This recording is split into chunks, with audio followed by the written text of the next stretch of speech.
ప్రియ ప్రభువుకి మహిమ కలుగును గాక. మీ అందరికీ కూడా సమాధానం కలుగును గాక. ఈరోజు కూడా దేవుడు నాకు ఇచ్చిన ఒక వాక్యాన్ని మీతో పంచుకోబోతున్నాను. This is the prophetic word అంట. నేనైతే యెషయా గ్రంథంలో 8వ అధ్యాయంలో వెరీ పవర్ఫుల్ స్టేట్మెంట్. ఇది మీ లైఫ్ టైం అంతా కూడా గుర్తుపెట్టుకోవాలి. 8:18 నేను చదువుతున్నాను. ఈ వాక్యాన్ని 8వ అధ్యాయంలో చెప్పబడిన మాట నేను చదువుతున్నాను. వెరీ పవర్ఫుల్ వర్డ్ అది. Thank you Lord Jesus. హల్లెలూయా.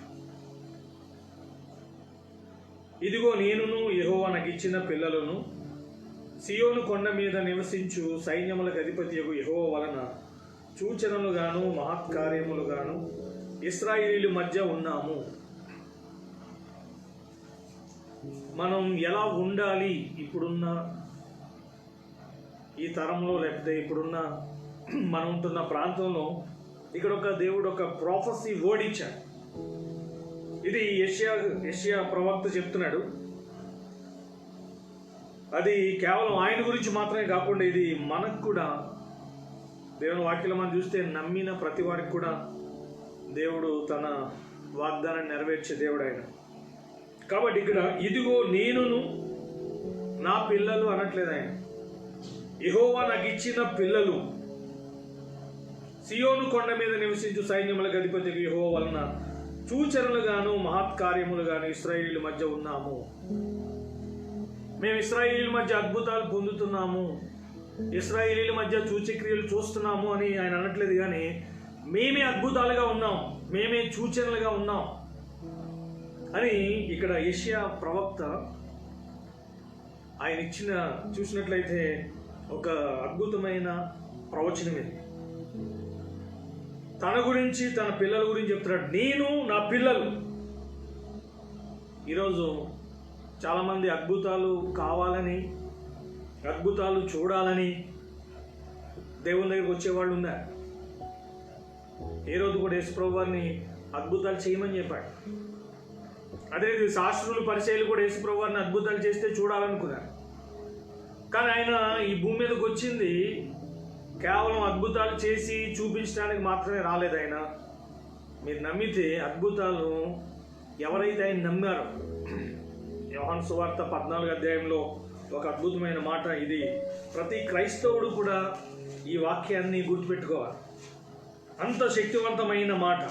ఈ వాక్యాన్ని చదివితే నిజంగా దేవుడు మనల్ని ఎంతగా ప్రేమించాడో, మన విషయంలో ఆయనకున్న ఒక ఉన్నతమైన ఆలోచన మనం గమనించినట్లయితే 14వ అధ్యాయం 12వ వచనంలో నేను చదువుతున్నాను.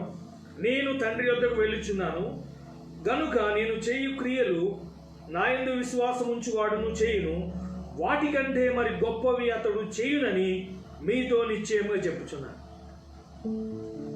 ఆయన అద్భుతాలు చూపించాలి, అద్భుతాలు చేస్తే వారు చూసినట్లయితే ఆయన వెంబడించాలి అన్న ఉద్దేశం కాదైంది.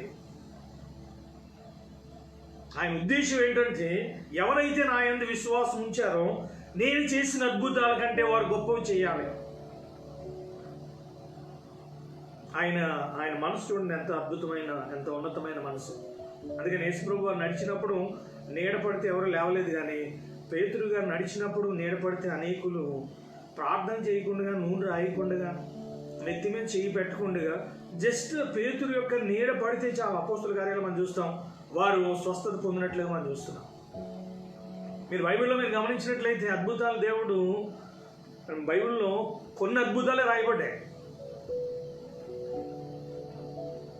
మీరు మత్తయి సువార్త 13వ అధ్యాయం చివరి వచనంలో చూస్తే యేసుప్రభు వారు కూడా అక్కడ వారికి ఉన్న అవిశ్వాసాన్ని బట్టి అక్కడ ఆయన అద్భుతాలు చేయలేదని ఉంటుంది. అద్భుతాలు ఎందుకు చేస్తున్నాడు ఆయన అంటే ఆయన ఏంటో. అందుకని మనం యోహాను సువార్త 2వ అధ్యాయంలో ఫస్ట్ మిరకల్ ఆయన చేశాడు. కానాలో నీటిని ద్రాక్షారసంగా చేసినప్పుడు ఆ అద్భుతాన్ని చూసి శిష్యులు ఆయన విశ్వాసం ఉంచారు. నేను ఇంతకుముందు కూడా చెప్పాను, అద్భుతాల ద్వారా వచ్చే విశ్వాసము అది స్టాండర్డ్ ఉండదు. మనం అద్భుతాలు చేసే విశ్వాసాన్ని కలిగి ఉంటే అది స్టాండర్డ్ ఉంటుంది. ఇక్కడ ఈ భక్తుడు ఆయనకున్న దేవుడిచ్చిన గ్రేస్ ఎలాంటిదంటే, మేమే అద్భుతం, మేమే సూచక్రియలం, నేను నా పిల్లలు.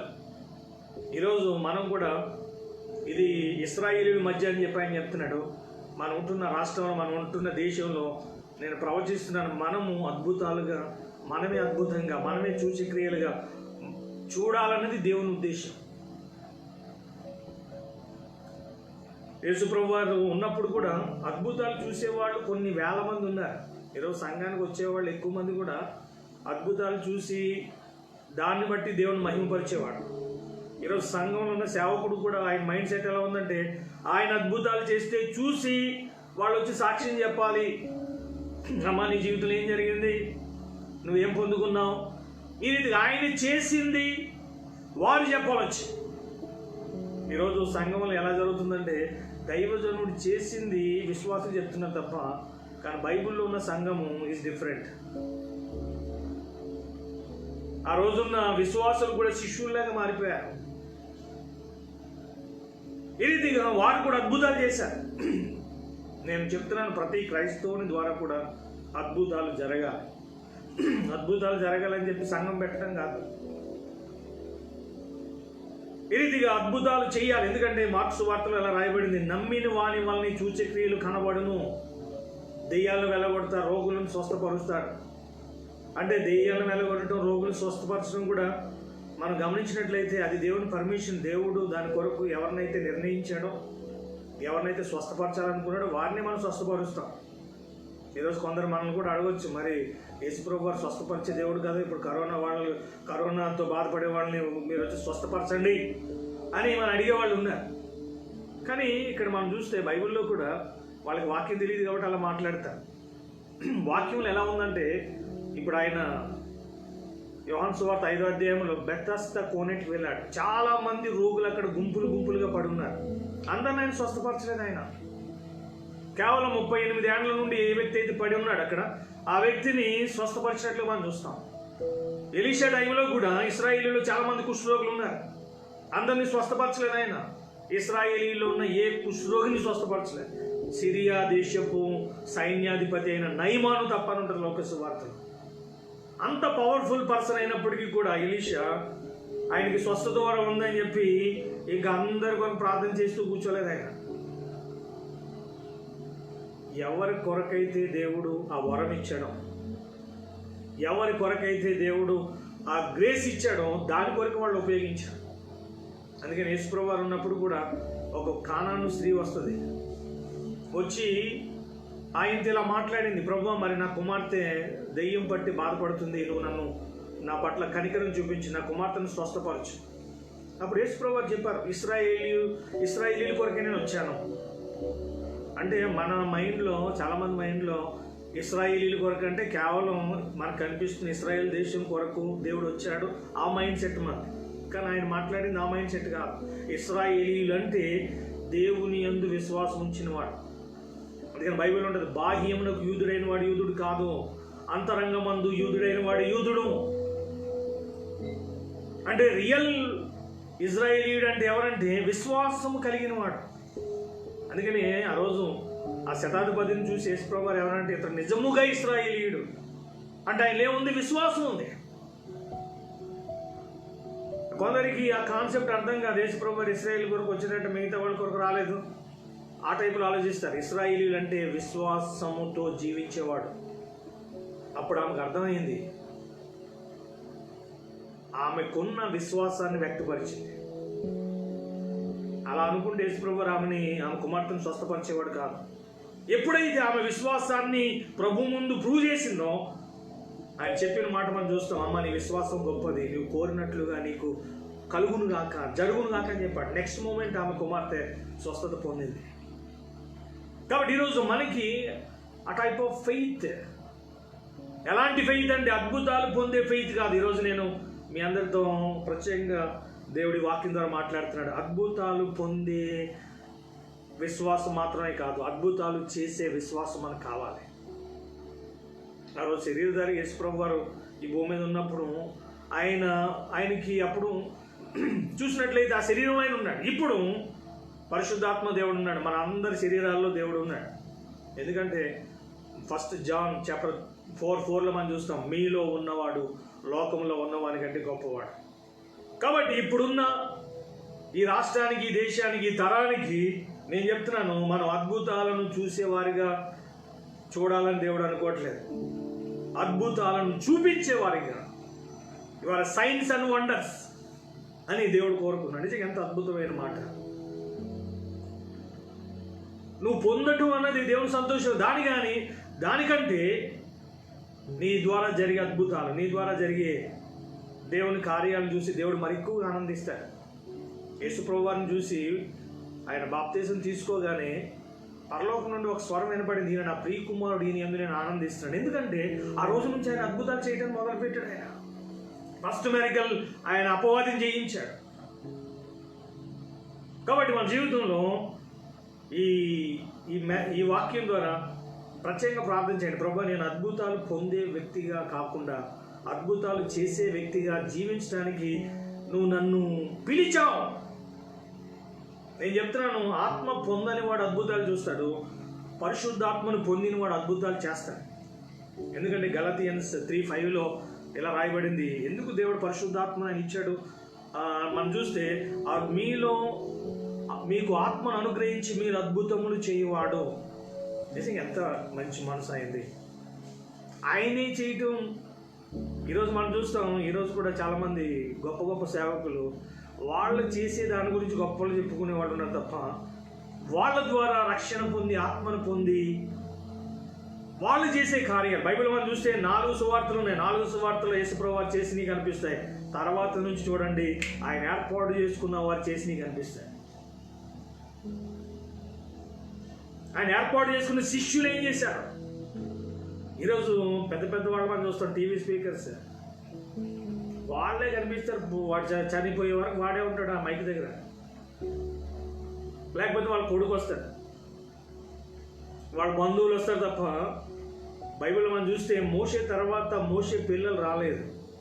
మోషే తర్వాత వచ్చింది ఎవరంటే జాషువా. గోత్రం కూడా వేరు. కొంత నేను చూస్తున్న ఆ కులం వాడిని తీసుకుని అక్కడ పెడతాడు, వేరే కులం వాడికి ఇవ్వడు. ఇదంతా కర్స్ మైండ్, ఇది వాక్యానుసారమైన మైండ్ కాదు. అది ఏలియా తర్వాత ఏలియా పిల్లల్ని దేవుడు చేయలేదు.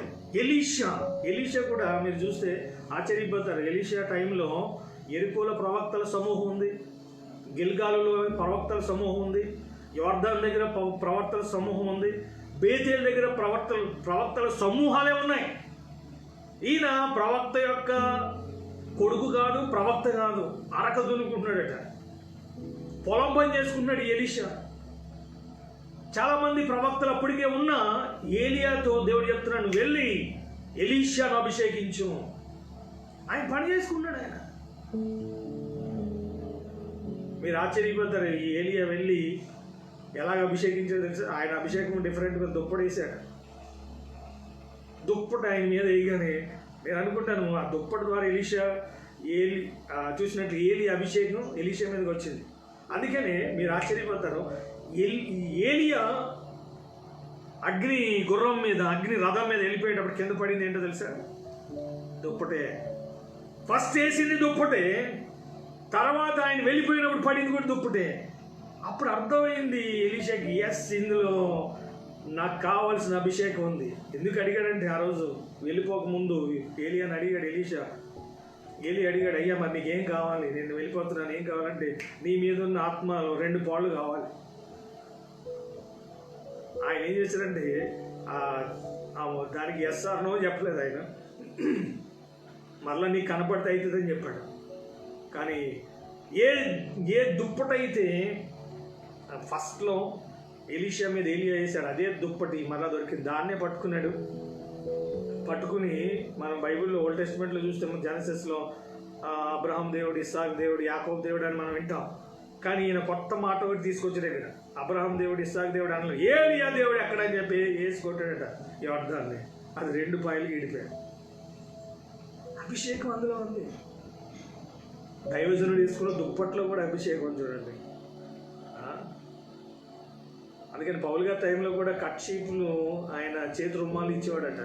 అది పట్టుకెళ్తే అభిషేకం, అది పట్టుకుని వెళ్తే వాళ్ళకి హీలింగ్. ఈరోజు కొందరు అది బిజినెస్ అయిపోయారు. ఫ్రీగా ఎవరు ఇవ్వమని చెప్పండి, ఫ్రీగా ఎవరు? మామూలుగా 10 రూపాయలకి వస్తుంది, అది 50 రూపాయలు 20 రూపాయలు అమ్మేమంటుందా? కాబట్టి నిజంగా ఎలీషాలో ఆ గొప్ప అభిషేకం రావడానికి గల కారణం ఇంకోటి ఏంటంటే, మనం ఆశ్చర్యపోతాం. అరక దున్నుతున్నప్పుడు విడిచిపెట్టి రాలే. ఆ రెండు ఎద్దులను బలి అర్పించేసినట్టు దేవునికి. ఒకవేళ ఉంటే మరలా వచ్చి మళ్ళీ ఈ పొలం పని చేసుకుంటానేమో అని చెప్పి ఏం చేసినట్ట, ఆ రెండింటిని బలి అర్పించేశారట. నాకు అది చదివిన తర్వాత న్యూ టెస్ట్మెంట్లో యేసుప్రభు వారు శిష్యుల్ని నన్ను వెంబడించండి అని చెప్పగానే వాళ్ళు ఆ వలల్ని కనుక తగలబెట్టేసి ఉంటే మళ్ళీ చేపలు పట్టడానికి వెళ్ళేవాళ్ళు కాదు. ఎలీషాకున్న ఆ జీల్ ఎంతో అద్భుతమైన, వెంటనే ఆయన విడిచిపెట్టి వెళ్ళిపోయాడు. దేవుడు లోపల హృదయంలో ఉన్న జీలు చూస్తాడు. దేవుని కొరకు ఎలా జీవించాలని మనం చూసినట్లయితే మన లోపల వచ్చే ఆ ప్రేరేపణ ఉంటుంది. ఇప్పుడు బాప్తిస్మం ఇచ్చి యోహాను హృదయం ఎలా ఉందంటే మంటు ఉండేదట. అందుకని మండుచు ప్రకాశించు దీపం అని చెప్పి ఆయన గురించి యోహాను సువార్తలో మనం చూస్తాం. కాబట్టి మన జీవితంలో దేవుడు ఏం కోరుకుంటాడంటే, ఏదో అద్భుతాలు చూడాలి, ఏ అద్భుతాలు పొంది సాక్ష్యం చెప్పాలి, అలా మన జీవితాన్ని గడపడానికి దేవుడు ఇష్టపడలేదు. నేను ప్రవచిస్తున్నాను, ఇప్పుడున్న పరిస్థితుల్లో దేవునికి కావలసిన వాళ్ళు ఎవరంటే అద్భుతాలు చేసేవాళ్ళు కావాలి. మన దేవుడు ఏంటో ఇప్పుడు జనాలు మాటల ద్వారా మారేవాళ్ళు చాలా తక్కువ మంది. కర్మేల్ పర్వతం మీద ఏలియా ఏం చేశారంటే అక్కడ అద్భుతం చేశాడు. అంతవరకు కూడా ఇశ్రాయేలీలు ఆయన తప్ప ఎవడు లేడు, ప్రవక్త లేడు, మిగతా వాళ్ళు అందరినీ యెజబెల్ చంపేసింది. 400 మంది పైనే ఆ బయలు ప్రవక్తలు, అస్సారేవి దేవి ప్రవక్తలు. ఇశ్రాయేల్ అంతా కూడా విగ్రహారంతో నిండిపోయింది. ఆయన వెళ్ళి ప్రవచించిన ఏం పని అయ్యే పరిస్థితి కనపట్లే. ఒక డిసిజన్ తీసుకున్నాడు ఆయన, ఇక్కడ ప్రసంగాలు చేసే పని కాదు ఇది, డెబిట్లు పెట్టుకునే పని టైం కాదు ఇది, ఏదన్నా అద్భుతం జరగాలి, దేవుడు ఏంటో ప్రజలకు తెలియాలి అని చెప్పి ఆయన ఏం చేశారంటే ఆ కర్మేలు పర్వతం దగ్గరికి మొత్తం అందరినీ పిలిచినట్ట, ప్రవక్తలందరినీ కూడా. మనం కూడా ప్రార్థన చేయండి, రాబోయే దినాలు ఇలాంటిది జరగాలి, ఇట్లాంటి కార్యం జరగాలి. దేవుడు పర్మిషన్ ఇస్తేనే మనం చేయగలం. అది ఏదో ఆవేశంతో చేయటం కూడా కరెక్ట్ కాదు. అది ఒకవేళ చెయ్యి అని దేవుడు చెప్తే రెడీగా ఉన్నాం చేయటానికి. అక్కడ కర్మేలు పర్వతం పైన ఆ రోజు ఏలియా ఏం చేశారు తెలుసా? ఎంత గొప్ప అద్భుతం అని. బయలా దేవుడు, యెహోవాయ దేవుడు ఈరోజు తేలిపోవాలి. డెబిట్ పెట్టుకుంటే మాట్లాడితే ఎన్నో నెలలు పడుతుంది, సంవత్సరాలు పడుతుంది. మాటలతో పనులు కావు. దేవుని శక్తి. మోషే కూడా ఫరో దగ్గరికి వెళ్ళి మా దేవుడు మమ్మల్ని ఆరాధన చేసుకోవడానికి రమ్మన్నాడంటే మాట్లాడితే వినలే. ఆయన మాట్లాడితే ఏంటి, ఎవడు వినడు. దేవుడు ఏంటో తెలియాలి. నేను చెప్తున్నాను, ఈ కరోనా కూడా దేవుడు ఉన్నాడు అని ప్రూవ్ చేయడానికి వచ్చింది అది. కాబట్టి దేవుని పిల్లల్ని ఆయన తప్పిస్తాడు. మనం ప్రార్థన చేస్తే దేవుని కృప ఎవరి మీద అయితే ఉందో వారిని కూడా దేవుడు స్వస్థపరుస్తాడు. ఆ కర్మేలు పర్వతం మీదకి ఏలియా వెళ్ళి వాళ్ళందరూ చెప్తున్నాడు, ఎంతకాలం మీరు 2 తలంపుల మధ్య ఉంటారో ఏదో ఒకటి డిసిజన్ తీసుకోండి.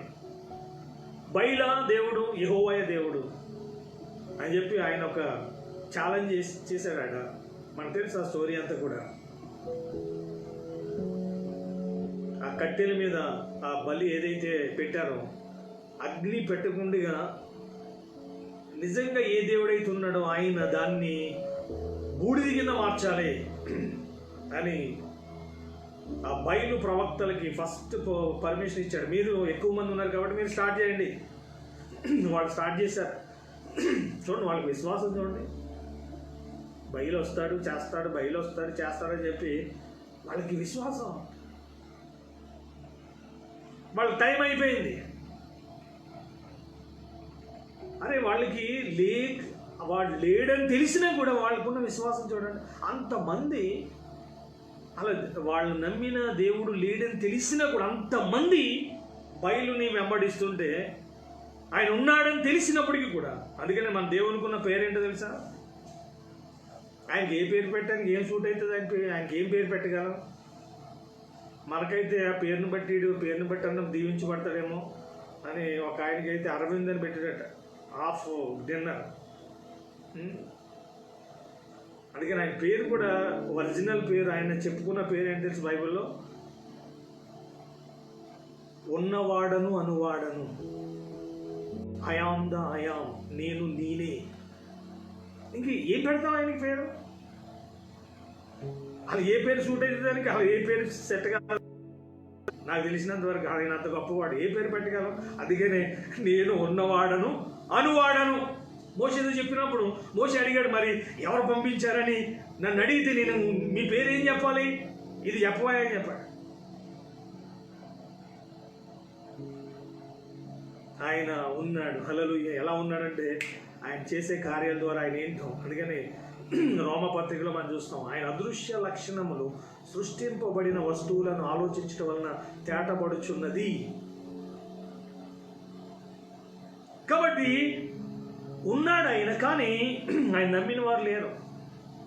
ఇశ్రాయేల్ కూడా ఎలా మారిపోయారంటే ఎవరు ఏం చెప్తే అది నమ్మేవాళ్ళ. బయలుదేవుడు అంటే బయలుని ఆరాధించేవాడు. మీరు మనం చదివాం ఈరోజు కీర్తన గ్రంథంలో చూస్తే, కానాకి దేవుడు ఎందుకు పంపించాడంటే వాళ్ళు సంతోషంగా ఆరోగ్యంగా అక్కడ వాళ్ళకి ఏది కొరత లేకుండా నింపబడిన ఇండ్లు, ఫలించిన చూసినట్లయితే ద్రాక్ష తోటలు, అంజూరపు తోటలు, ఒలీవ తోటలు, అలాంటి ప్లేస్కి పంపిస్తే వాళ్ళు ఏం చేశారట? కానాలో పిల్లల్ని అక్కడున్న దేవతలకు బలర్పించారట. 106, 107 కీర్తనలు మనం చదివాం ఈరోజు. పిల్లల్ని బలి అర్పించారు. అరే మీకు ఈ వాగ్దాన భూమిని ఇచ్చి మీరు సంతోషంగా ఉండండి అంటే ఇక్కడున్న దేవతలకి మీ పిల్లల్ని బలి అర్పిస్తారు. బలి కోరుకుంటాడు దేవుడు. దేవుని మీద తిరగబడి తర్వాత ఏమైందో మనం చూసాం అందులో. కాబట్టి ఈరోజు దేవుడు కోరుకున్నది ఏంటంటే వాళ్ళకి ఏంటంటే దేవుడు ఇచ్చింది తినటం అలవాటు అయిపోయింది, దేవుడు ఇచ్చింది చూడటం అలవాటు అయిపోయింది తప్ప దేవుని కొరకు జీవించడం, దేవుని కొరకు పని చేయటం, దేవుణ్ణి మహిమపరచడం ఆ కాన్సెప్ట్ పోయింది వాళ్ళ నుంచి. ఈరోజు కూడా చాలామంది అలాగే ఉన్నారు. కాబట్టి ఈరోజు దేవుడు ఎవరిని చూస్తున్నాడు? ఎవరు కావాలి ఆయనకంటే ఆయన ఏంటో ప్రూవ్ చేసే దైవ శక్తిని కలిగిన వారు కావాలి, అద్భుతాలు చేసేవారు కావాలి. ప్రతి ఒక్కరు చేయాలి, దైవజనం చేయాలి. అదే సంఘంలో ఉన్న ప్రతి ఒక్కరూ కూడా అద్భుతాలు చేయాలి. అలా ఉంది బైబిల్లో. పాస్టర్లే చేయండి అని లేదు బైబిల్లో, బిషప్లే చేయండి అని లేదు. అందరూ కూడా దేవుని రాజ్యం కొరకు, సార్వత్రిక సంఘం కొరకు మనం ప్రభు కొరకు ప్రయాసపడాలి. నేను చెప్తున్నాను, మీ పర్సనల్ లైఫ్లో కూడా మీరు అద్భుతం పొందిన దానికంటే, మీరు అద్భుతం పొందినప్పుడు వచ్చిన సంతోషం కంటే మీరు అద్భుతం చేసినప్పుడు వచ్చే సంతోషం చాలా అద్భుతంగా ఉంటుంది. కాబట్టి ఇది ఛాలెంజ్గా తీసుకుందాం. ప్రభు నేను నా పిల్లలు కూడా ఇప్పుడున్న ఈ తరంలో చూచే క్రియలుగా, అద్భుతాలుగా మేము మారాలి, మమ్మల్ని మార్చునాయని చెప్పి మీరు ప్రార్థన చేయండి. ఈరోజు మనం చేసే ప్రార్థనలన్నీ కూడా ఇది కార్యక్రమం కాదు. ఇప్పుడున్న దినాల్లో ప్రభు కార్యాలు జరగాలి. 1 John chapter 3:8 ప్రకారంగా అపవాది క్రియలు లయపరచబడాలి. మాథ్యూ 18:18 ప్రకారంగా భూమి మీద మనం వేటిని బంధిస్తామని బంధించబడి అని చెప్పాడు. భూమి మీద మీరు వేటిని విప్పుతారో అది విప్పబడి అని చెప్పాడు. గలాతీ 3:5 ప్రకారంగా పరిశుద్ధాత్మని యొక్క కార్యాలు జరగాలి. ఇప్పుడు మన లోపల జీలు ఉండాలి, ప్రభు కార్యాలు చూడాలి. ఆ మంట, ఈ దెయ్యపు కార్యాలు చూస్తున్నాం, ఈ రోగాలు ఇవన్నీ కూడా ఈ చూసినట్లయితే మనుషుల్ని బాధ పెట్టేవన్నీ కూడా దెయ్యం చేసే పని. మనిషికి సమాధానాన్ని, సంతోషాన్ని, ఆరోగ్యాన్ని, ధైర్యాన్ని, అనిచ్చే జీవాన్ని, ఇవన్నీ కూడా ఇచ్చేది క్షేమకరమైన, మేలుకరమైనవన్నీ ఇచ్చేది దేవుడే. ఈరోజు మనుషులకి అవి లేవు. ఈరోజు మనుషులు ఎక్కువ మంది సఫర్ అవుతుంది దెయ్యాల కార్యాలతోనే. ఒక వ్యక్తి సమాధానం లేదంటే అది దెయ్యం యొక్క ఇన్ఫ్లుయెన్స్ అది. ఎందుకంటే దేవుడు సమాధానకర్త అని ఉంది. ఆయన ఉంటే, ఆయన వస్తే సమాధానం వస్తుంది. ఆ రోజు సేవకులను పంపించినప్పుడు కూడా ఆయన చెప్పాడు, మీరు వెళ్ళి ఇంటికి వెళ్ళినప్పుడు శుభమని చెప్పండి, ఆ ఇంటికి సమాధానాన్ని ప్రకటించండి. ఆయన పుట్టినప్పుడు కూడా దేవదూతలు ఇలా పాడారు, సర్వోన్నతమైన స్థలములలో దేవునికి మహిమయు, ఆయనకి ఇష్టలైన మనుషులకు భూమి మీద సమాధానము కలుగునుగాక. ఎంత మంచి మనసు అయింది. నేను చెప్తున్నాను, ఇది ఒక విధంగా చెప్పాలంటే సీరియస్ వార్నింగ్ లాంటిది. నువ్వు దేవుని మేలు పొంది ఆయన కొరకు జీవించాలి, ఆయన మహిమపరచాలని ఉద్దేశం లేదనుకోండి, అది ఏమవుతుందంటే మనం ఇశ్రాయేలులాగానే అవుతాం. ఇప్పుడు దేవుడు నా జీవితంలో మేలు చేశాడు, దేవుడు నా జీవితంలో అద్భుతం చేశాడు, కాబట్టి నా ద్వారా ఎదుటి వారి జీవితంలో కూడా మేలు జరగాలి, అద్భుతం జరగాలి, అలా నా జీవితం మారాలి అని చెప్పి మనం నిర్ణయం తీసుకోవాలి. నేను పొందాను కాబట్టి నేను ఇవ్వగలను. ఎందుకు ఇచ్చాడు ఆ రోజు శిష్యులకి ఆయన దైవశక్తి? ఎందుకు ఇచ్చాడు? 120 మంది వాళ్ళు మేడగదిలో ప్రార్థన చేశారు. ప్రార్థన చేసిన తర్వాత మరలా శిష్యులు శృంగారం అనే దేవాలయానికి వెళ్తున్నప్పుడు ఒకడు అక్కడ కూర్చుని ఉన్నాడు. అయితే మాకు కలిగింది మేము దాచుకుంటాం అనలేదు వాళ్ళు. మాకు కలిగింది నీకు ఇస్తున్నాం, నజరేయుడైన యేసుక్రీస్తు నామములో లేచిన్నాడు. కాబట్టి దేవుడు మనల్ని ఎందుకు దీవించాడంటే ఇప్పుడున్న తరానికి దీవెనకరంగా ఉండాలి.